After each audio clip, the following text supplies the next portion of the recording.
کہتے ہیں پہلے ادوار میں جب لوگوں کے ہاں بیٹے پیدا ہوتے تو لوگ گھروں کے باہر پتے باندھ دیا کرتے تھے، لیکن وقت کے ساتھ ساتھ خوشی اور مسرت کے طریقے بدلتے رہے اور خوشیوں کے موقع پر خوشی اور مسرت کا اظہار کیا جاتا ہے۔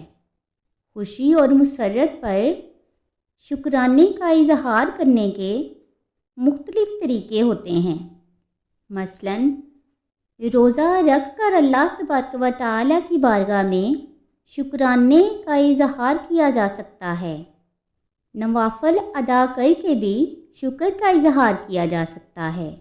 اس طرح خیرات بانٹ کے اور لوگوں کو کھانا کھلا کے مسرت کا اظہار کرنا، لوگوں کو لباس دے کر مسرت کا اظہار کرنا، اور اسی طرح دعوتیں کر کے مختلف طریقے ہیں جس سے انسان اللہ تبارک و تعالیٰ کی بارگاہ میں شکرانے کا اظہار کرتا ہے۔ نبی کریم علیہ الصلاۃ والسلام پیر کے دن روزہ رکھتے تھے۔ آپ صلی اللہ علیہ وآلہ وسلم سے پوچھا گیا کہ حضور آپ پیر کے دن روزہ کیوں رکھتے ہیں؟ تو نبی کریم علیہ الصلاۃ والسلام نے فرمایا کہ میں اس دن پیدا ہوا تھا۔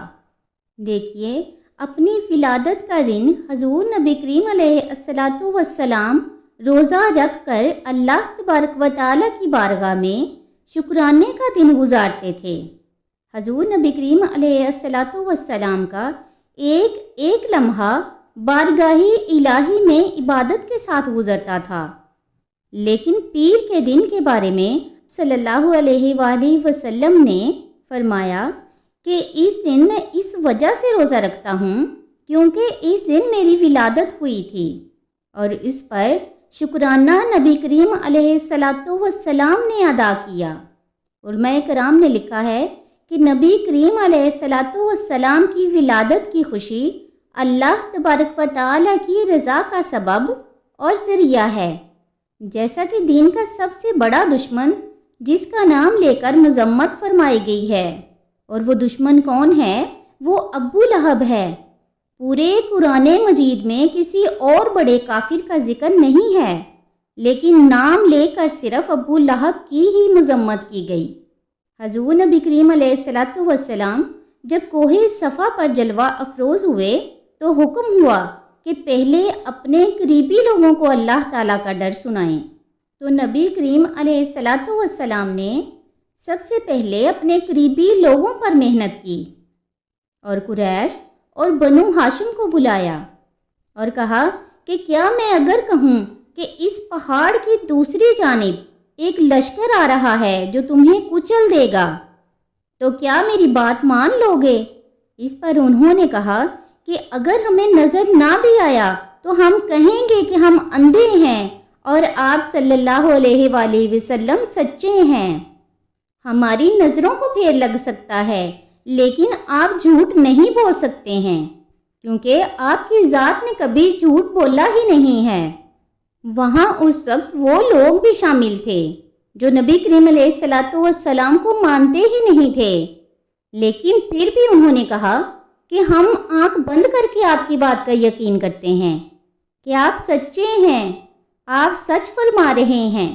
ہم نے 40 سال آپ کے شب و روز دیکھے ہیں، کیسے ہم یہ گمان کر لیں کہ آپ جھوٹ بول سکتے ہیں؟ تو نبی کریم علیہ الصلاۃ والسلام نے فرمایا کہ اگر میری بات پر اتنا ہی یقین ہے تو مان لو کہ اللہ تبارک و تعالیٰ ایک ہے۔ تو ابو لہب سب سے پہلے بولا کہ معاذ اللہ آپ کا ہاتھ ٹوٹ جائے، معاذ اللہ، آپ نے اس لیے ہمیں جمع کیا تھا۔ تو اللہ تبارک و تعالیٰ کو ابو لہب کا یہ کہنا ناگوار ہوا۔ اللہ تبارک و تعالیٰ نے جواب دیتے ہوئے فرمایا تبت یدا، یہ پوری صورت نازل ہوئی کہ اے بدبخت تیرے دونوں ہاتھ ٹوٹ جائیں، اور نام لے کر اس کی مذمت کی گئی۔ یہ اسلام کا سب سے بدترین کافر تھا، لیکن جب نبی کریم علیہ الصلاۃ والسلام کی ولادت ہوئی تو اس کی لونڈی سویبہ جب اس کو خبر دیتی ہے کہ تیرے مرحوم بھائی کے گھر بیٹا پیدا ہوا ہے، تو وہ بہت خوش ہو گیا۔ اس لیے نہیں کہ نبی پیدا ہوا ہے، کیونکہ نبی کریم علیہ السلام کو تو وہ مانا ہی نہیں، بلکہ اس لیے خوش ہوا کہ مرحوم بھائی کے گھر بیٹا پیدا ہوا ہے۔ بھتیجا ہونے کی وجہ سے اسے خوشی ہوئی، اور لونڈی کے خبر دینے پہ اس نے لونڈی سویبہ کی طرف اشارہ کیا کہ جا تو آزاد ہے، یعنی سویبہ کو کہا کہ تو آزاد ہے، تو جا سکتی ہے، آج سے تجھ پر کوئی غلامی نہیں ہے۔ اس سے ایک بات تو یہ بھی پتہ چلتی ہے کہ نبی کریم علیہ السلام دنیا میں تشریف لائے تو غلامی کی زنجیریں ہی ٹوٹ گئیں، لوگ غلامی کی زنجیروں سے آزاد ہو گئے۔ ابو لہب کے بارے میں سب جانتے ہیں، لیکن جب وہ مر گیا تو حضرت عباس رضی اللہ تعالیٰ عنہ نے خواب میں دیکھا، اور انہوں نے کہا کہ سنا اب تیرا حال کیسا ہے؟ تو اس نے آگے سے جواب دیا کہ سخت مشکل میں ہوں، تکلیف میں ہوں۔ نبی کریم علیہ السلام کی مخالفت بڑی مہنگی پڑی ہے، لیکن اتنا ضرور ہے کہ جب پیر کا دن آتا ہے تو جس انگلی سے اشارہ کر کے لونڈی کو آزاد کیا تھا، اس دن ٹھنڈا اور میٹھا مشروب بھی ملتا ہے، اور عذاب میں بھی کچھ کمی ہوتی ہے۔ اس سے پتہ چلتا ہے کہ جب ایک کافر کو جو مانتا ہی نہیں تھا، لیکن حضور نبی کریم علیہ السلام کی ولادت پر نبی سمجھ کر نہیں بلکہ بھتیجا سمجھ کر خوشی کرنے والے کو صلہ ملتا ہے، تو ایک مومن کو جو حضور نبی کریم علیہ السلام کو نبی اور رسول اور محبوب خدا سمجھ کر اور امام سمجھ کر، محبوب سمجھ کر خوشیاں کرتا ہے، تو اس کو اللہ تبارک و تعالی کتنا کچھ عطا فرمائیں گے۔ لہٰذا حضور نبی کریم علیہ السلام کی ولادت کے دن مختلف طریقوں سے خوشی کی جا سکتی ہے، شکر ادا کیا جا سکتا ہے، کیونکہ یہ اللہ تبارک و تعالیٰ کا بہت بڑا احسان ہے جو نبی کریم علیہ السلام کو مبعوث فرمایا، اور یہ احسان بھی مومنوں پر ہی ہے، اور مومن خوشی کا اظہار ضرور کرتا ہے، چاہے نوافل پڑھ کر لیں، یا کھانے بنا کر خود بھی کھائیں اور دوسروں کو بھی کھلائیں، اور مستحق افراد کو بھی مدعو کریں، یا روزہ رکھ کر شکر ادا کریں۔ بات صرف اپنی تسکین کی ہے، لیکن طریقہ جائز ہونا چاہیے۔ ذکر کے مجلس بھی سجا سکتے ہیں، اس کے مختلف طریقے موجود ہیں۔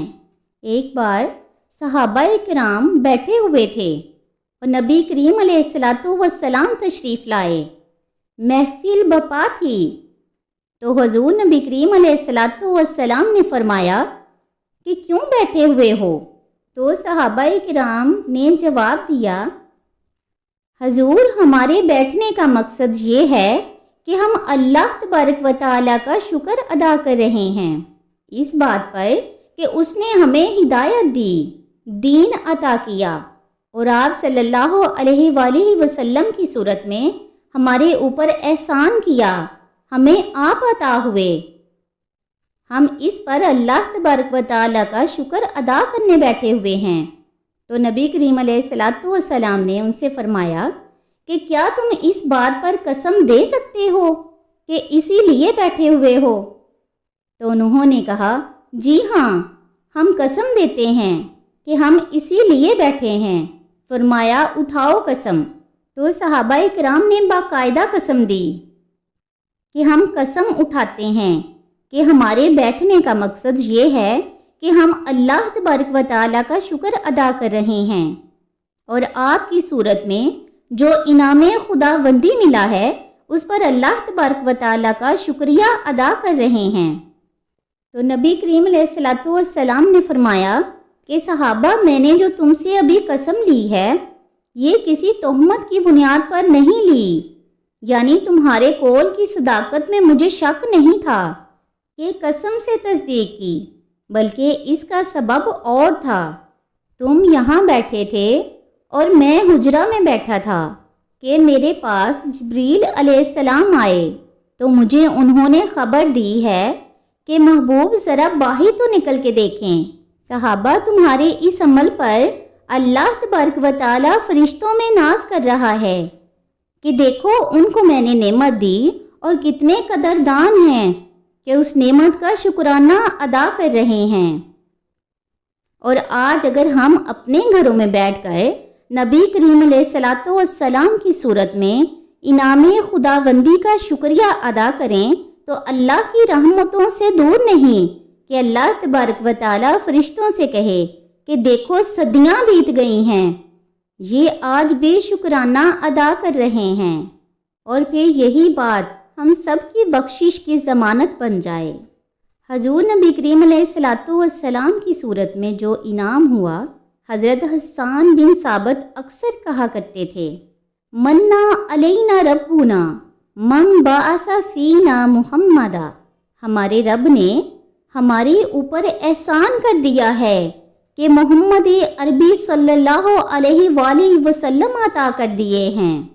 صرف ایک دن نہیں بلکہ ساری زندگی نبی کریم علیہ الصلوۃ والسلام پر درود و سلام کے نذرانے پیش کرنے چاہیے، لمحہ لمحہ نبی کریم علیہ الصلوۃ والسلام کے ذکر کا چراغاں کرنا چاہیے، سیرت النبی پر عمل کرنا چاہیے اور سمجھنا چاہیے، جتنا ہو سکے ذکر کرنا چاہیے، کیونکہ وہاں مقدار نہیں دیکھی جاتی بلکہ معیار دیکھا جاتا ہے کہ کون کس قدر خلوص سے ذکر و اذکار کرتا ہے۔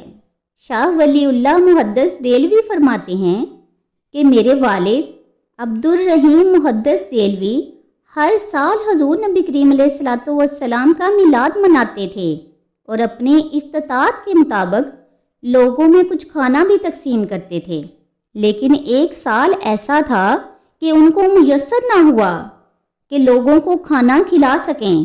پھر کہا کہ چلو ناغہ نہ ہو، جو سلسلہ چلا آ رہا ہے وہ چلتا ہی رہے، تو انہوں نے چنے بانٹ دیے، لیکن دل میں دکھ تھا اس چیز کا کہ اس بار میں کھانا نہیں کھلا سکا لوگوں کو۔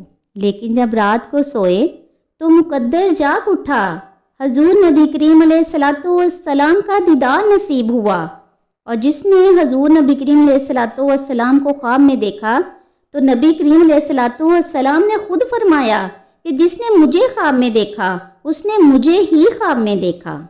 آپ صلی اللہ علیہ وآلہ وسلم نے فرمایا شیطان میری مثل ہو ہی نہیں سکتا، اس لیے جس کسی نے خواب میں مجھے دیکھا یعنی نبی کریم علیہ الصلوۃ والسلام کو دیکھا، اس نے آپ صلی اللہ علیہ وآلہ وسلم ہی کو دیکھا۔ سبحان اللہ، شیطان خواب میں بھی آ کر نبی کریم علیہ الصلوۃ والسلام کی مثل ہونے کا دعویٰ نہیں کر سکتا۔ کیا شان ہے ہمارے پیارے نبی کریم علیہ الصلوۃ والسلام کی، سبحان اللہ۔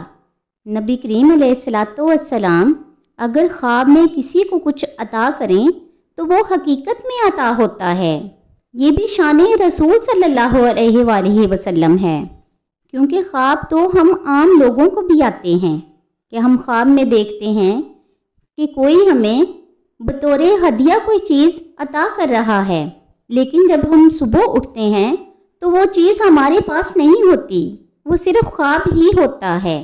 لیکن نبی کریم علیہ الصلوۃ والسلام خواب میں کسی کو کچھ عطا فرمائیں تو وہ حقیقت میں عطا ہوتا ہے۔ یہ خاصیت اور شان و عظمت صرف ہمارے نبی کریم علیہ الصلوۃ والسلام ہی کی ہے۔ جیسے امام بصیری رحمۃ اللہ علیہ کہ رات کو نبی کریم علیہ الصلوۃ والسلام نے چادر عنایت فرمائی، اور جب وہ صبح اٹھتے ہیں تو وہ کندھوں پر موجود ہوتی ہے۔ حضور نبی کریم علیہ الصلوۃ والسلام عطا کرتے ہیں تو حقیقت میں عطا کرتے ہیں۔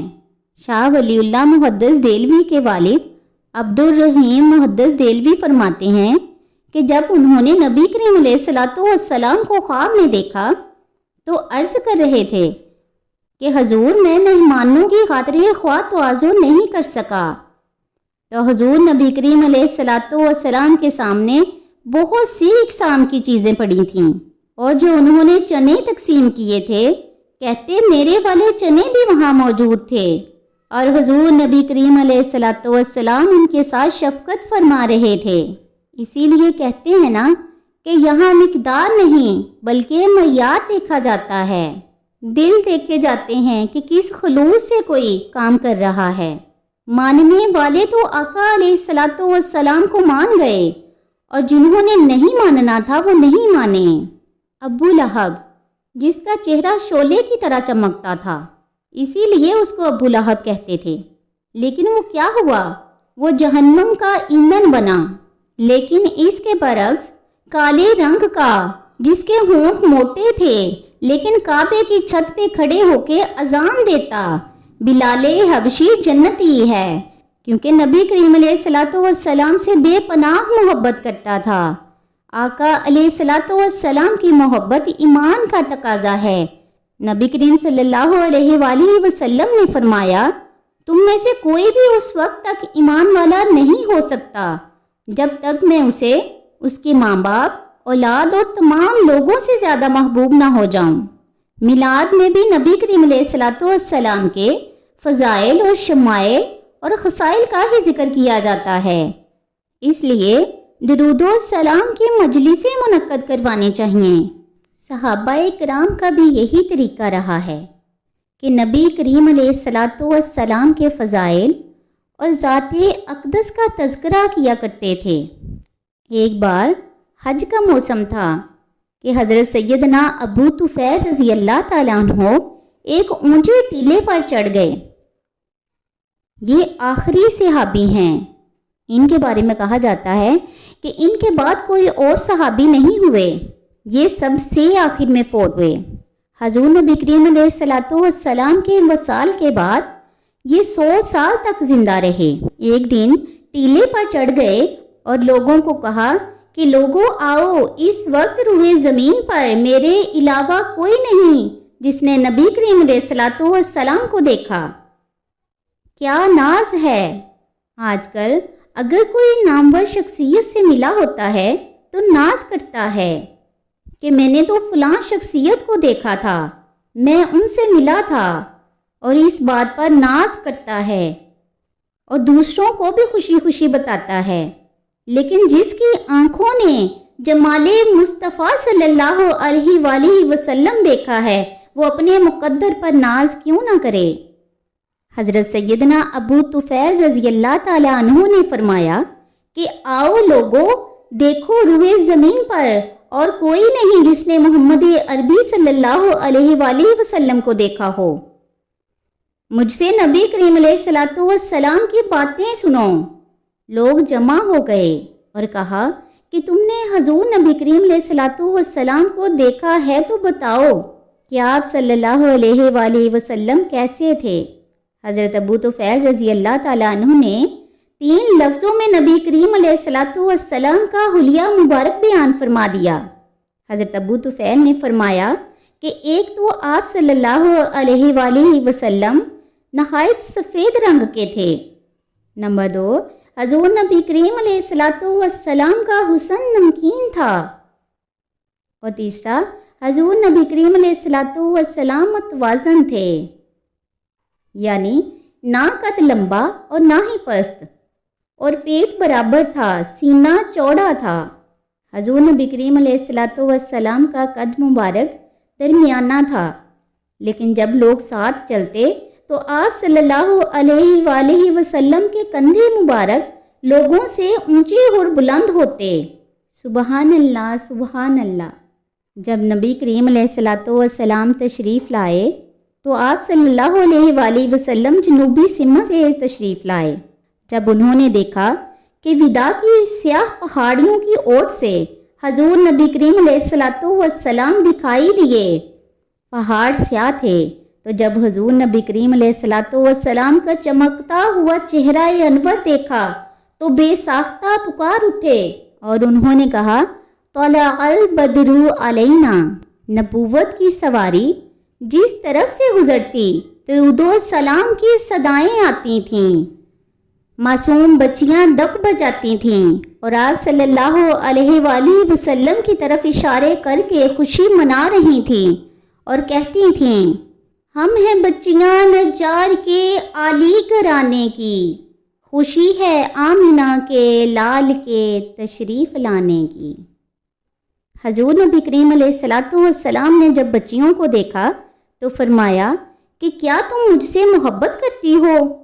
تو انہوں نے کہا کہ ہم دل و جان سے آپ سے محبت کرتے ہیں، آپ سے پیار کرتے ہیں۔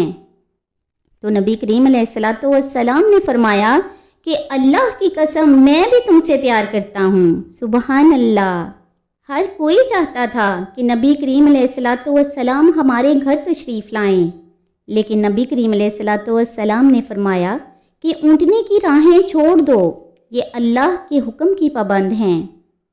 کہتے ہیں لوگوں نے تو اونٹنی کو چارہ دکھانا شروع کر دیا کہ یہ چارے کی وجہ سے ہمارے گھر کے سامنے بیٹھ جائے گی، لیکن نبی کریم علیہ الصلوۃ والسلام نے فرمایا کہ یہ چارہ کی لالچ میں آنے والی نہیں ہے، یہ تو اللہ تبارک و تعالیٰ کے حکم کی پابند ہے۔ جب بنو نجار کے محلے سے نبی کریم علیہ الصلوۃ والسلام گزرے تو یہی بچیوں نے طلع البدر علینا پڑھا تھا، اور یہی محلہ نبی کریم علیہ الصلوۃ والسلام کے ننیال کا تھا۔ سب نے روکنا چاہا، سب کے دلوں کی تمنا تھی کہ حضور نبی کریم علیہ الصلوۃ والسلام ہمارے گھر ٹھہریں، لیکن نبی کریم علیہ الصلوۃ والسلام نے فرمایا کہ راہیں چھوڑ دو، یہ اللہ کے حکم کی پابند ہیں۔ پھر یہ اونٹنی جا کے کہاں بیٹھتی ہے؟ پھر یہ اونٹنی دو بچے جو کہ یتیم تھے، سہل اور سہیل ان کے نام تھے، اور ان کی خالی جگہ پڑی ہوئی تھی، اونٹنی وہاں جا کے بیٹھ گئی۔ اٹھایا پھر بیٹھ گئی۔ قریب ترین مکان حضرت ابو ایوب انصاری کا تھا۔ دیکھا تو دوڑے آئے، سامان اتارنے لگے۔ فرمایا حضور اونٹنے کو اب نہ اٹھاؤ، اب تو میرے مقدر جاگ اٹھے ہیں۔ پھر ان کی کیفیت کیا تھی؟ انتہائی خوشی اور شادمانی کی کیفیت تھی۔ حضرت ابو ایوب انصاری فرماتے کہ آج شاہوں کا شاہ میرے گھر کا مہمان بن گیا۔ کبھی اونٹنی کے پاؤں چومتے ہیں کہ آج حضور صلی اللہ علیہ وآلہ وسلم کو میرے گھر تک لے آئی ہو۔ کہتے کہ آج شاہوں کے شاہ میرے گھر کے مہمان بن گئے ہیں۔ لوگوں جبریل کو دیکھو، آج میرے گھر کا پہرا دیتا ہے۔ صحابہ کرام رضی اللہ تعالیٰ عنہم نے نبی کریم علیہ الصلوۃ والسلام کی تشریف لانے کی جس طرح خوشیاں منائیں اور استقبال کیا، ویسے تو کوئی بھی نہیں کر سکتا، لیکن جتنا ہو سکے درود و سلام کے نذرانے بلند کرنے چاہیے۔ ہم نبی کریم علیہ الصلوۃ والسلام رحمت للعالمین کے دل و جان سے ماننے والے ہیں، تو شکرانے کے طور پر ذکر و اذکار کی محافل سجانے چاہیے، جس میں ذکر باری تعالیٰ ہو، سیرت النبی کا تذکرہ ہو، اور جتنی استطاعت ہو لوگوں میں پکوان تقسیم کیے جائیں، اور درود و سلام کی صدائیں بلند کرنی چاہیے۔ یہ ذکر تو ہمیشہ بلند و بالا رہے گا، کیونکہ اللہ تبارک و تعالیٰ نے خود فرما دیا ہے وَرَفَعْنَا لَكَ ذِكْرَكَ، اور اے محبوب ہم نے آپ کے ذکر کو بلند کیا۔ اللہ تبارک و تعالیٰ ہمیں نبی کریم علیہ الصلوۃ والسلام کی سچی اور پکی محبت عطا فرمائے، اور اپنے احکامات اور نبی کریم علیہ الصلوۃ والسلام کے اسوہ حسنہ پر عمل کرنے کی توفیق عطا فرمائے، اور ذکر و اذکار کرنے والے اور درود و سلام پڑھنے والے بنا دے، اور دنیا آخرت میں ہمیں سرخرو فرمائے، اور نبی کریم علیہ الصلوۃ والسلام کی شفاعت عطا فرمائے، اور اپنے محبوب بندوں میں شامل فرما لے۔ آمین ثم آمین۔